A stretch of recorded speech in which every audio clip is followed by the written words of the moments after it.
Imagine somewhere in our universe an utterly strange world. A place where time could both speed up and slow down. From where we could journey into the past and the future. Somewhere time could even split in two. Incredibly, this is no alien world. It's our world, and it's all around us. Now, for the first time, science is enabling us to see what for thousands of years has remained hidden. The true nature of time.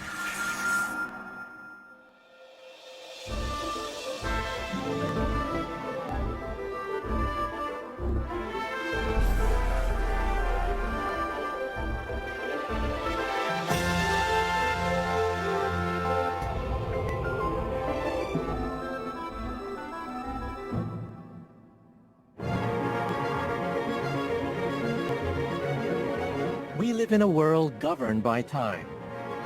From the tiniest of cells to the most distant of stars, our entire universe is subject to the beat of a constant clock. And because time is everywhere, we think we know it. We know that it's regular and it moves in one direction. We know that it's universal and eternal. And we know that it never, ever stands still. But how can we be so sure? How much of what we think we know about time is really true? In this program, I'm going to get to the bottom of what time really is.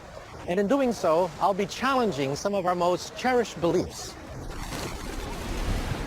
As a theoretical physicist, it's this hidden time that has always fascinated me throughout most of my professional career.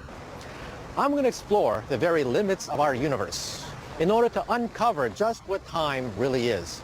And in the process, I'll be revealing an astonishing secret, nothing less than our ultimate destiny, the future of the universe, and the fate of time itself.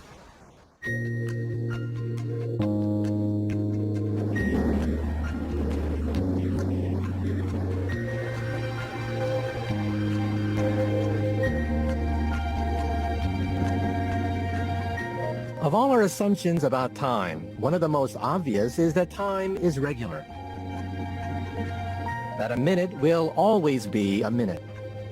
For everyone, everywhere.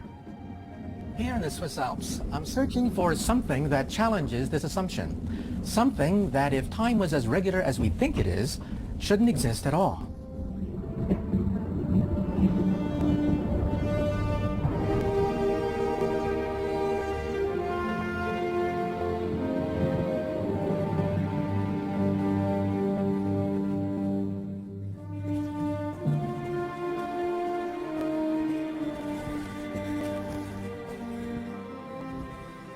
Well, I'm now 11,000 feet above sea level, and I'm out of breath, and I'm actually feeling a little bit dizzy. Now, the bad news is, I still have a ways to go to reach the top of the Alps, because what I'm looking for is something that becomes more plentiful the higher you go.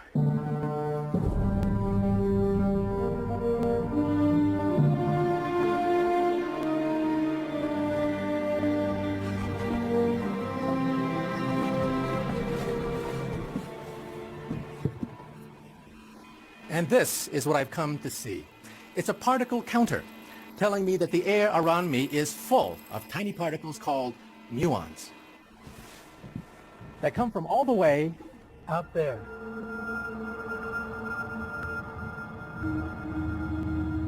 Muons are short-lived particles formed when cosmic rays from space collide with the upper atmosphere. But the big mystery is how they come to be down here on Earth. Because, with a lifespan of just 2/millionths of a second, muons should only live long enough to travel a few hundred meters. And yet, here they are, after a journey of several miles, something that shouldn't be possible.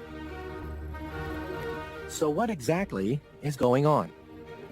The answer to this mystery, the reason why muons can reach us at all, is so extraordinary that from the moment it was first proposed, it literally rewrote the rule book of time.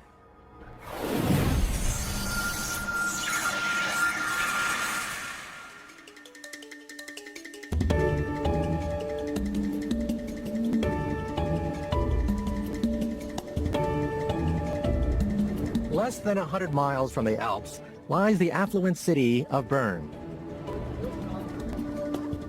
In the early 1900s, this was home to a young German physicist who would change the way we looked at time forever. His name was Albert Einstein, and he's been my hero for the past 50 years. Shortly after arriving in Bern, Einstein was offered a job. This building was once the Office of Intellectual Property. It was here that Einstein spent 7 years as a patent clerk, assessing the technical merits of inventions ranging from refrigerators to radios. One technology in particular had a huge impact on the young Einstein. Between 1901 and 1904, the number of patent applications for electrical clock devices almost doubled. And that's because time was fast becoming the issue of the day. This is the famous clock tower, which has stood in the middle of Bern for the past 200 years. Einstein must have walked past his clock every day on his way to work. But back then, clocks were so inaccurate that this one and one in Zurich, a mere 75 miles away, would have differed as much as 4 minutes.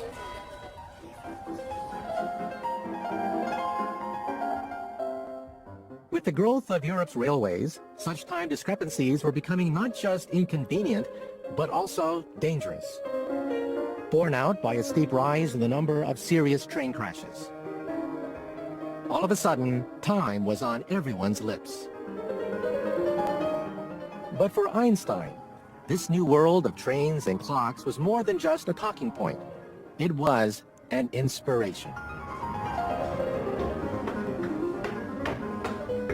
In 1905, in this, his first floor apartment, Albert Einstein put the finishing touches to his radical new theory: special relativity. One of 5 papers published by Einstein in 1905, special relativity would make us think about time in a completely new way.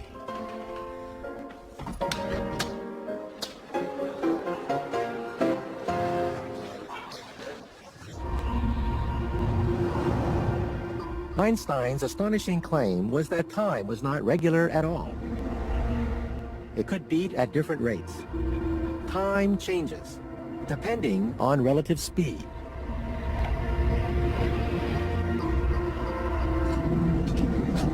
Imagine for a minute that my tram is capable of traveling at phenomenal speed, just a fraction less than the speed of light. According to special relativity, the rate at which time flowed on this speeding tram would depend on whether you were on board or looking in from the outside. So while for me, it would seem as though time was passing perfectly normally, for me, sitting on the pavement, assuming I could somehow peer inside the tram, time would assume a totally different quality. Looking in from the outside, I'd sense that time on board the tram was passing much more slowly. That's because, according to Einstein, the faster an object moves, the slower its time will run to someone observing from the sidelines. In other words, time can vary. It's all a matter of speed. And that explains the mystery of how our muons reach the Earth. Because muons travel near the speed of light relative to the Earth, the clocks have slowed down, so much so that they exist long enough to reach the Earth and be detected. Time for our muons has stretched. It beats very differently to the way it does for us.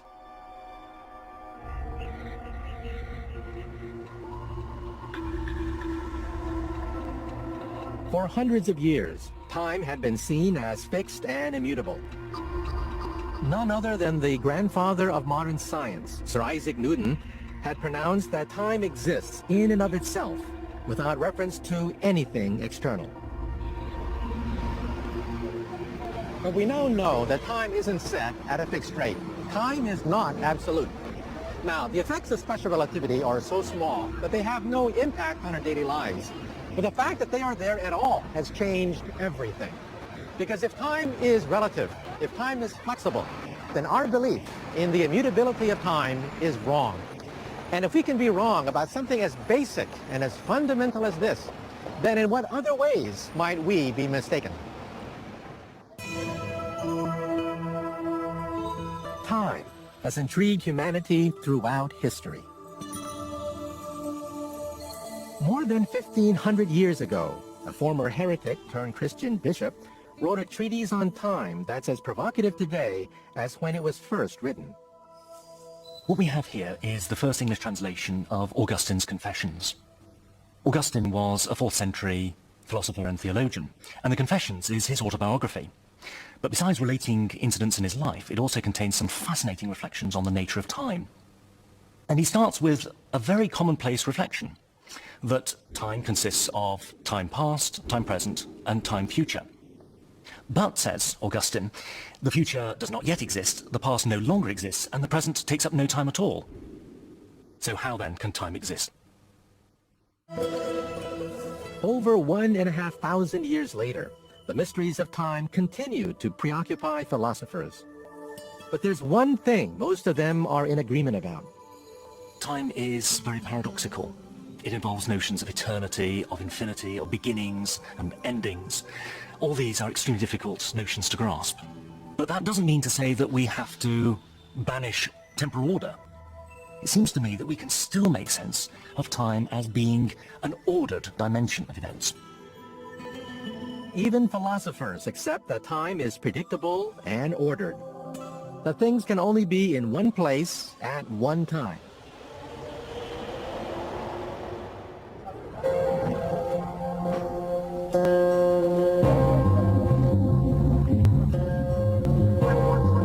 Did either of you play cards? I just play a little poker. You play poker? So you can shuffle cards, can you? Oh, no. No? I let someone else So do you shuffle like this? Yeah. That's called the overhand shuffle. Okay. So if you don't shuffle cards that well, you can try this one. This one's pretty good. It makes a complete mess of the deck of cards. Some cards go back to face, and some of them are back to back. Our complete trust in temporal order is the reason why we delight in the obvious impossibility of magic tricks. Back to face to back. So it makes a total mess. I'll just show you. Some of the cards there, like face to back. Not very good for playing poker or blackjack. If you press the button here, press the button, boom, snap your fingers, they all come out the right way, which is rather handy. Yeah, that's so good. Pretty good. Wow. My job as a magician is to manipulate people's faith. Hi, how are you doing? Stop here for a moment. People realise that things can't disappear and reappear. I'm going to run through the cards, and you say stop, wherever you like. If you do your job properly, you can make it look as though two things can be in the same place at the same time. And to that end, essentially, you can make it look as though you're manipulating space and time. Have you ever seen magicians use these before? Yeah, I've seen them. I'll show you a trick with two on you. Okay, so can you hold your hand up, please? A classic way of demonstrating the manipulation of space and time can be done using the sponge ball trick. It's 100 years old, but it's great. But essentially, you take a ball in your own hand, and the spectator holds the ball, and you can do it in such a way that you can look as though you can manipulate space and time, and it looks as though the ball has disappeared from your hand. So when the spectator opens their hand, suddenly they have two. That ball has vanished from your hand and it's reappeared in theirs. But believe it or not, this sort of behavior isn't always an illusion. Beneath the surface of our common sense world lies another world, where magical things really do happen, where the impossible can be made real, and where time can perform the most incredible tricks. That place is inside the atom. For years, scientists had assumed that in our universe there was nothing smaller than an atom. The very word atom, in fact, comes from the Greek word for indivisible. Then in 1897, an Englishman named J.J. Thomson made an astounding discovery, that inside the atom there were even smaller particles called electrons. Thomson's discovery opened the door to the amazing world inside the atom, a world where everything, including time, behaves in a truly alien fashion.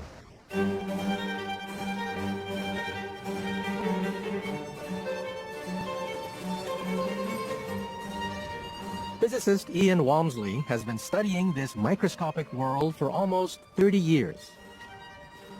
When we get inside the atom to this world of subatomic particles, the ideas that we have about the way the world works completely have to change. We can't think in the same sorts of common sense terms that we think of in everyday experience.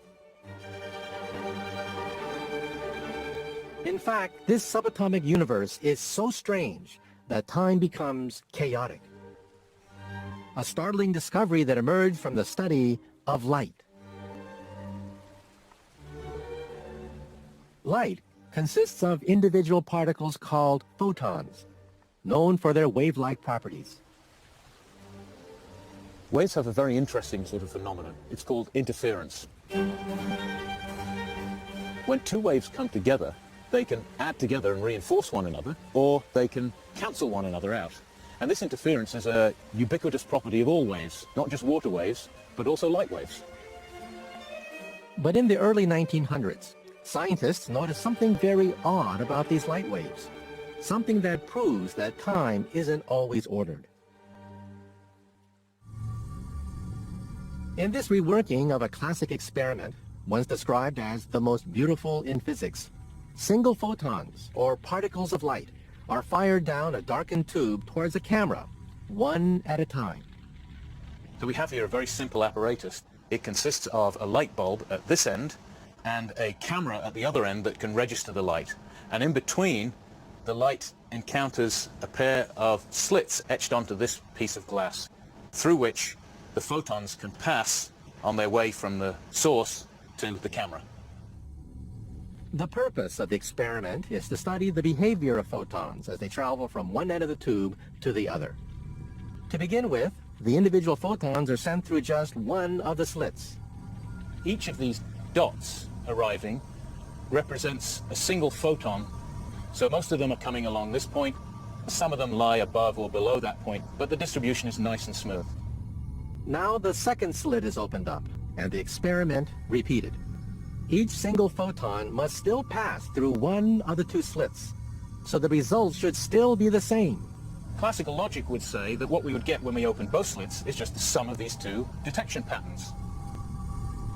But what we actually find is this: an interference pattern, something that should be impossible. What that implies is that the single photon is somehow going through both slits at the same time. It's not making a choice as to go through one or the other, but it's going through both simultaneously. In other words, each photon exists not just in two places, but also in two times. So we have this very strange notion that this single photon can be in two different places at once. It could be delocalized. But we can think also of a single photon being in two different times. So both space and time have become delocalized and fragmented.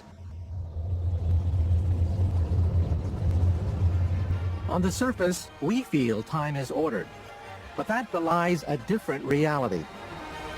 We are totally unaware of the chaos and unpredictability that lies deep within the atom.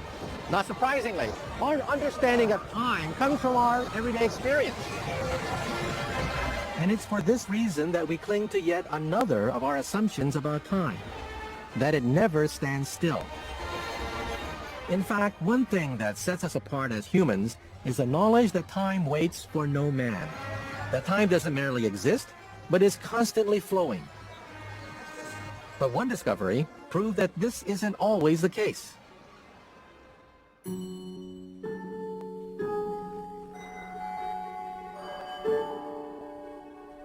Dr. Tom Bolton of the University of Toronto made more than 40 observations of Cygnus X1. In 1971, astronomer Tom Bolton embarked on a project to observe a mysterious X-ray source called Cygnus X1, an object assumed to be a distant neutron star. I started to look at Cygnus X1 because I thought it would be a good opportunity to determine the mass of a neutron star. And nobody had done that yet. Cygnus X1, some 8,000 light years away, is one half of what's called a binary system. The binary system is a pair of stars that are gravitationally bound to each other, just like the Earth is bound to the Sun, and they orbit about their mutual center of mass. By measuring the speed and orbit of X1's binary partner, Tom was able to work out the mass of his neutron star. But the figure he arrived at was far, far bigger than the one he'd been expecting. That turned out to be about 10 solar masses, with a significant error, but still way too big to be a neutron star. So I had to start thinking about what are the alternatives if it's not a neutron star. There was only one possibility that fitted the data, but it was something that few people believed actually existed. As far as I knew, the only object that would fit that description and produce X-rays was a black hole. So I said so. Tom's discovery caused a sensation. The first incontrovertible proof that, far from being a figment of people's imagination, black holes were in fact very real indeed.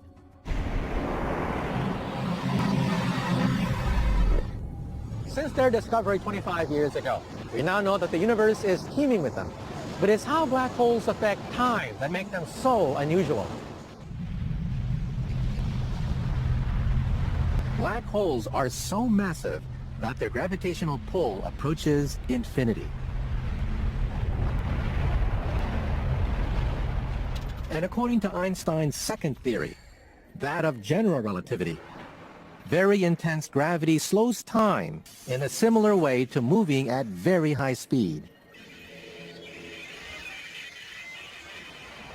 So if you were to watch someone fall into a black hole, you'd notice that their time was beginning to slow down.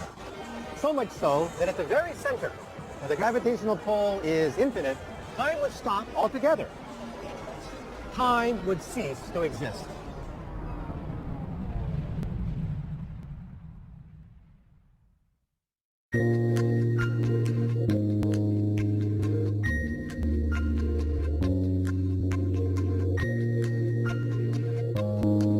That there are places where time can come to a grinding halt seems frankly incredible. But that's only because we live in such a uniform corner of the galaxy. Warmed by a benevolent sun, far from any extremes of gravity. Beyond our everyday environment, time is very different. Not only is it irregular, it's also chaotic. It can even stand still.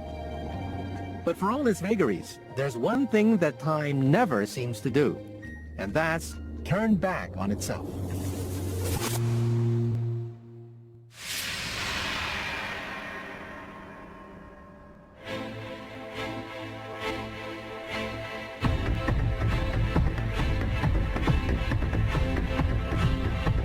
Although time may be hard to define, there's one truth that has always been beyond doubt, and that is time only has one direction, and that is forwards.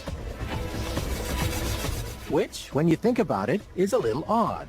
After all, my physical environment offers me enormous freedom. In my three-dimensional world, I can go any place I choose. But with time, my freedom to move about is confined to one direction. Of course, in our imagination, it's a completely different story.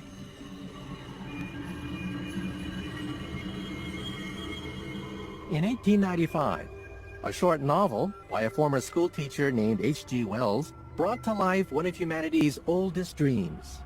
So I travelled, stopping ever and again, in great strides of 1,000 years or more, drawn on by the mystery of the Earth's fate, watching with a strange fascination the sun grow larger and duller in the westward sky, and the life of the old Earth ebb away. In the earlier part of the 19th century, there were stories that involved time travel or kind of visions of often the future. But what tended to be different was these were often kind of explained in terms of sort of either dreams or supernatural occurrences or visions or something like that. Wells' story, called The Time Machine, took the idea of time travel and made it seem scientifically viable. I'm afraid I cannot convey the peculiar sensations of time travelling. They are excessively unpleasant. There's a feeling exactly like that one has upon a switchback of a helpless, headlong motion. When he's describing the physical sensations of time travel, Wells talks about a nightmare sensation and excessively unpleasant and so on. And he, you know, the sort of the staccato sort of flashing by of day and night as being incredibly sort of nauseating and disorienting. It's very, very powerful for the reader because it does make you believe that you're in a kind of real flesh and blood body. And again, it's this intersection of the physics of time travel and the philosophy of time travel with the biology of a real person. The Time Machine was an enormous success, offering people a glimpse of what it would be like to make the ultimate escape. The escape from time, even from death. Questions of time are obviously incredibly important to us all in our everyday life, and questions of mortality. And mortality is obviously the kind of the sort of the horizon of time for each of us individually. And I think that anything that allows us to sort of have a sense of sort of escaping that kind of inevitable end of our own time is quite appealing. But now, after years of being treated as science fiction, it seems that time travel could be science fact.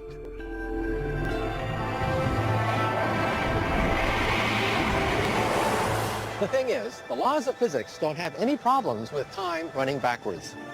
So we physicists believe that it just might be possible to build a time machine. The only obstacle we face is one of engineering. That's because the theoretical blueprint for our time machine already exists. A machine that's secret lies deep within our microscopic universe.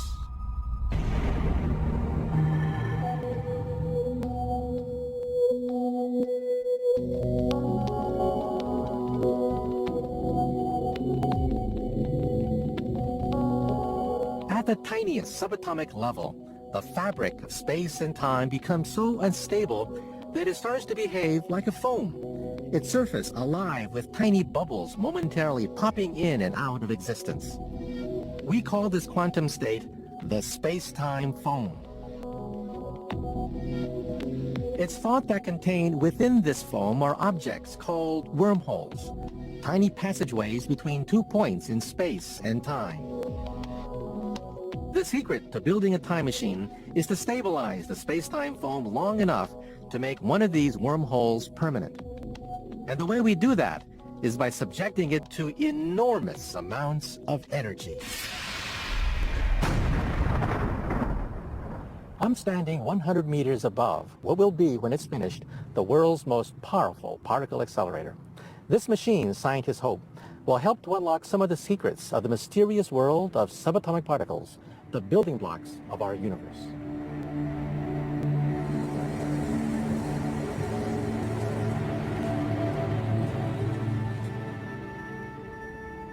This tunnel is 27 kilometers in circumference, and it houses the accelerator. Inside this chamber, 2 beams of subatomic particles will be traveling in opposite directions, boosted to near the speed of light.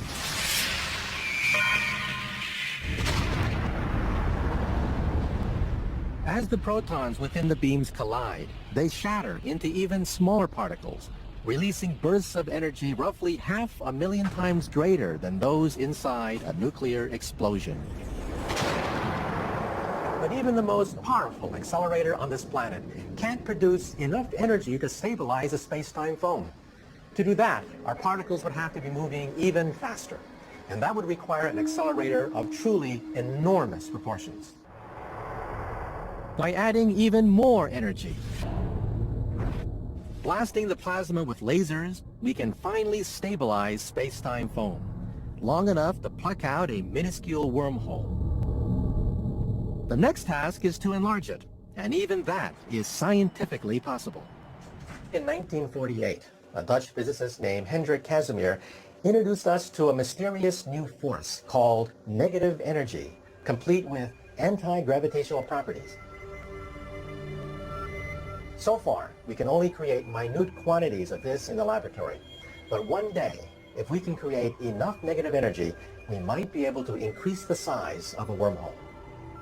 And this is how we think our wormhole would look. Each end a sphere, held in place by an electric field, invisibly connecting 2 points in space and time. By subjecting one end of the wormhole to a huge gravitational field, we could bring its clock almost to a stop. This turns our wormhole into a time machine. Both ends existing in the same place, but at different times. Our ability to build such a machine is still some way off. But just knowing that time travel is possible is enough to turn yet another of our assumptions on its head.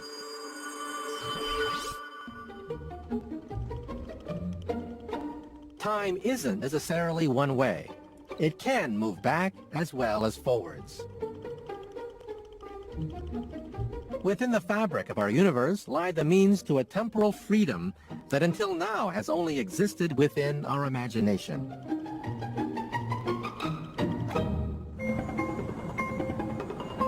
So what would we make of the chance to cruise through space and time? To visit the past, perhaps even to change it. I have here 2 tickets to take you back in time. You know, take a journey back in time, most definitely. You could change an incident in your past. Would you go back and do it? I think the Titanic. I'd probably go back to my teen years. What about telling the captain, by the way, there's an iceberg coming? Would you do that and interfere with I don't know if I'd interfere with history. I think that if you actually change something for the better in the moment, it would actually expand something for the positive in the future. I wouldn't alter, because then you start playing God, and then that's not right, so. These are like a one-way ticket, and you couldn't come back to the present. Would you still want to take that trip? I wouldn't want to go back and not be able to come back to what I know and my children. I don't believe I'd take the ticket. I think the present's pretty good. Living with the past fixed and the future unknown makes us feel secure in time. Change that, and you change everything. So far, we've seen how time, which appears to be so regular, can in fact be quite flexible. We've seen how time can behave in such unpredictable ways. And as we understand more about time, it's even becoming possible to solve perhaps the greatest mystery of them all. Whether time is eternal. Over the last 100 years, it's become increasingly clear that our universe, and hence time itself, had a beginning. But that raises another question. If time had a beginning, will it also have an end?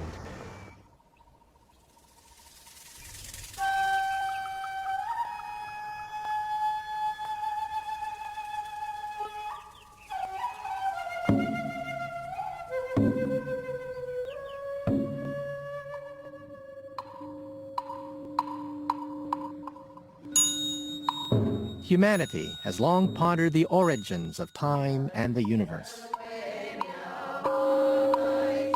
Almost every religion that has ever existed has had its own creation myth. When I was a child, I remember being so confused about how we got here.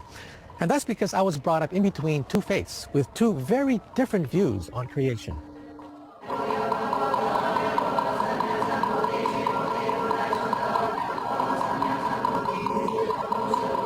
On the one hand, there was Christianity. At Sunday school, I learned all the Old Testament stories. Among them, the book of Genesis, describing how the universe came into being in a single moment of divine creation. On the other hand, my parents were both Buddhists. From them, I discovered that Buddhists believe the universe is timeless, without either beginning or end.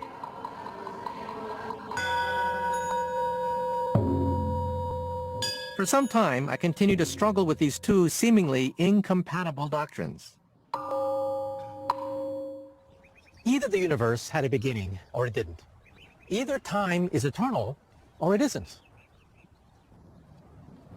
It's only in the last 40 years or so that we think we've found the answer. An answer that comes from the furthest reaches of space. The amazing thing about looking up into the night sky is that it's like gazing at a cosmic map of the past. Every planet, every star is like a snapshot taken when their light first left them. The further the star, the more ancient its origins. But for centuries, the limits of the universe were a total mystery, until one man peered further into the heavens than ever before. In doing so, he gave us a better understanding not just of our universe, but of time as well.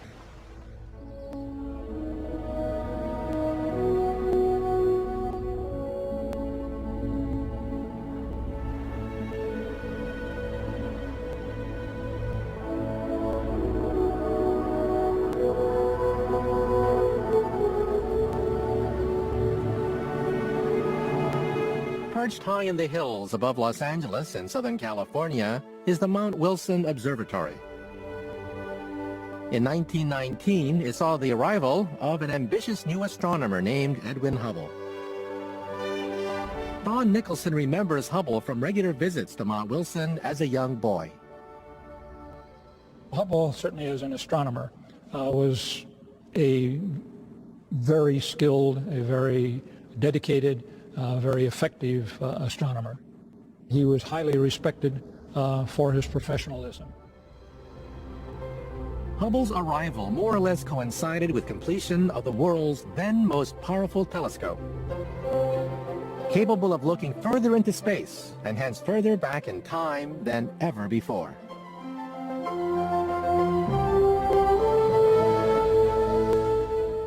Most astronomers felt that our galaxy was the universe, and for many, that even that the solar system was at the center of that universe. But on the evening of October 4th, 1923, Edwin Hubble noticed a tiny speck deep within the Andromeda Nebula. Before that time, there was no telescope in the world, for example, that could resolve individual stars in these spiral nebula. And so there was belief that they were simply gaseous objects in our own galaxy. But Hubble was able to prove that his speck was indeed a star, and incredibly, that it was more than 1 million light years away, much too far to be part of our own galaxy. In one stroke, Edwin Hubble had destroyed the notion that our Milky Way was the sum total of the universe. And if the universe was much bigger, then it also had to be far, far older.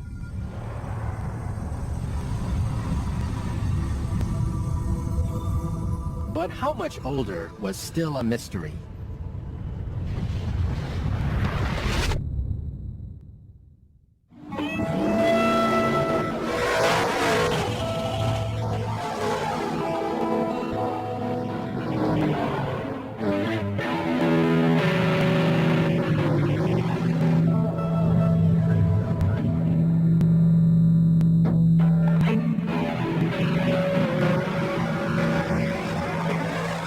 Every Thursday, a whole bunch of fans congregate at this drag strip to enjoy the sights, the smells, the sounds of these muscle cars. These unmistakable sounds are created by the same phenomenon that enabled Edwin Hubble to make his second great discovery. The sound of a car will always depend on the direction it's traveling. A car moving towards me sounds high-pitched. But a car moving away from me sounds lower-pitched.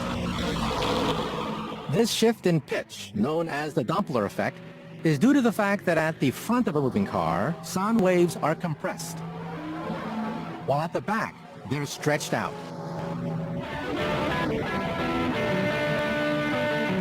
And what's true of sound is also true of light.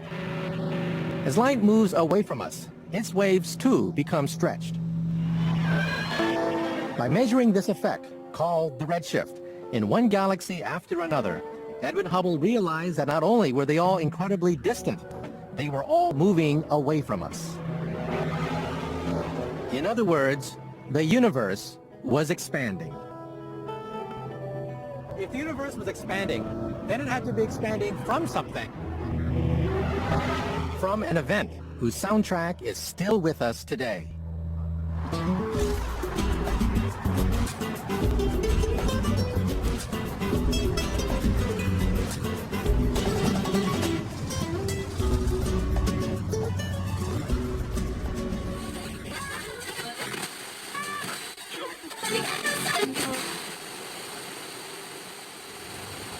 What I'm listening to now are some of the sweetest sounds ever. The sounds of creation. Waves of light from the beginning of time have been stretched so much that we can't really see them anymore. Instead, we can pick some of them up on the radio in the form of static. Although he didn't know it at the time, Hubble's discovery that the universe was expanding led to one of the most important breakthroughs ever made about time, the Big Bang. Once, there was nothing, not even time. But 13.7 billion years ago, it seems that this nothing became everything. When a tiny dot of infinite density spontaneously expanded at a phenomenal rate, giving birth to the universe and everything within it, including time. But if time had a beginning, does that also mean that time will have an end?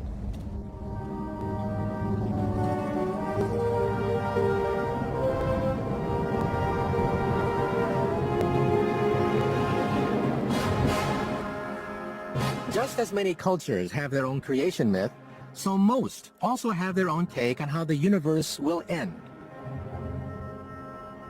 In the 11th century, the ancient Norse myth of Ragnarok predicted that the universe, and time along with it, would end in a desperate battle between the forces of good and evil.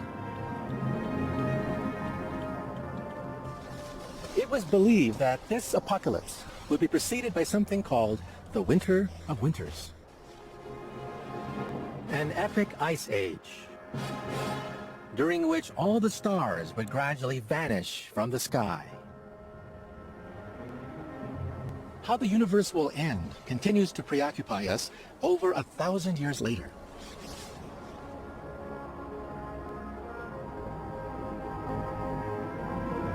In 1988, physicist Saul Perlmutter joined this quest to discover the fate of the cosmos. It seems like a really philosophical question. Is the universe going to last forever, or is it someday going to come to an end? But in just the last few decades, we finally have both the intellectual tools that Einstein gave us and the practical measurement tools.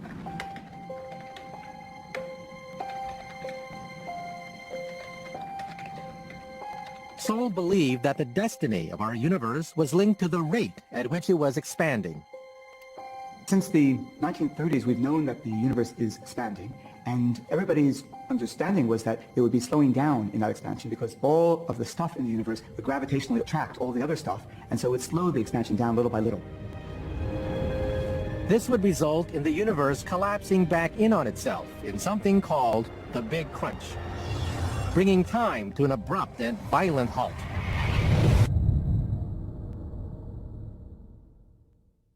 Are there any decisions coming up? Are there any other ones that we're actually going to have to decide something about? To discover just when the universe and time would end, Saul and his team began to hunt for extremely rare objects known as supernovae, the aftermath of exploded stars.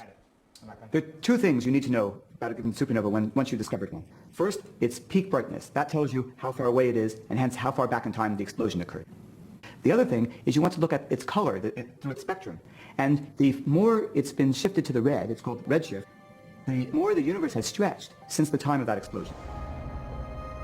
There's only one problem with supernovae, and that's finding them. These supernovae only explode a few times per millennium in a given galaxy, and they don't give you any advance notice. So we had to invent ways to find them. What we did is design instruments that could bring large numbers of galaxies into a single image. And now, if we looked through thousands and thousands of little galaxies on a single image, we could find the one in which their explosions have occurred. Painstakingly, Saul and his team began to discover one supernova after another. After several years of the supernova hunting, we had built up a sample of some 42 supernovae, and we were finally ready to go back to ask that question that we began the project with: what is the fate of the universe? But the answer they came up with came as something of a shock. When we finally graphed the results, we found a very surprising result. Apparently the universe is not slowing down. It was actually speeding up, and that was the big surprise.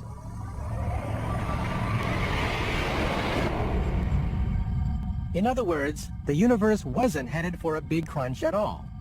So what will its fate be? Saul's discovery has helped scientists to map out how time and the universe will evolve. An incredible space epic, separated into 5 long ages. The first of these was the primordial age, starting with the Big Bang and the birth of time. Lasting only 350,000 years, that's long gone.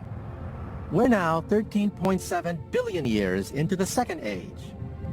and it's only just beginning. We live in something called the Stelliferous Era, an epoch that has brought us not just the stars and the planets, but also every speck of matter in the universe. One day, 100 million years from now, a mere finger click in the life of the universe, this golden age will come to an end. In its place will come the degenerate age, when the last stars burn out and die, when the planets fall from their orbits, and in the darkness of space, matter begins to decay.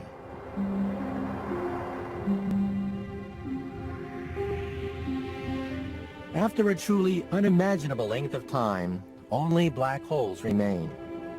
A fourth age that far exceeds all the time that has ever gone before. But even black holes don't last forever.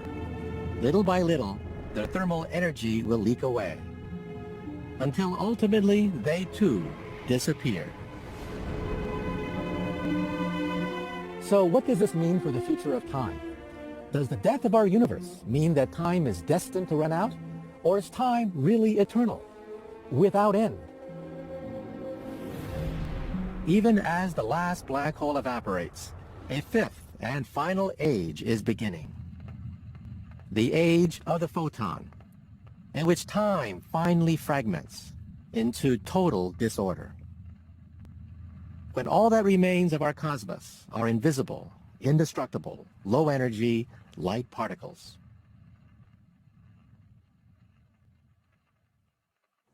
For Saul Perlmutter, this cold chaos represents the ultimate destiny for time. This particular picture of the future of the universe, and we don't know if this will be the final answer, would have time lasting forever. There will be no end to the universe in this particular scenario.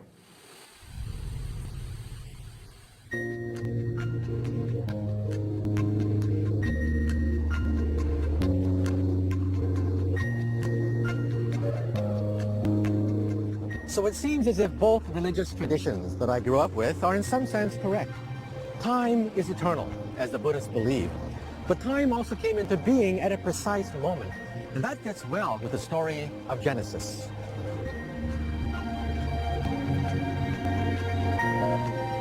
As we look out to the vastness of time that lies ahead, we begin to notice something truly incredible. As we move from one age of the universe to the next, we see that the nature of time itself begins to change. Time evolves. Ultimately, the strange and chaotic behavior that we can only glimpse inside the atom may in general become the nature of time throughout the entire cosmos. And if we could somehow hang around to experience it, we might not even recognize it as time at all. Because just as particles can be in many places at once, so in our quantum cosmos, we might uncover many universes, each one with a time of its own. So this new perspective of time over the whole life of the cosmos makes us look at our time from a new point of view. The time that we feel passing, the time that we know and trust, may be something of an illusion that allows us to make sense of our place in this tiny corner of the cosmos.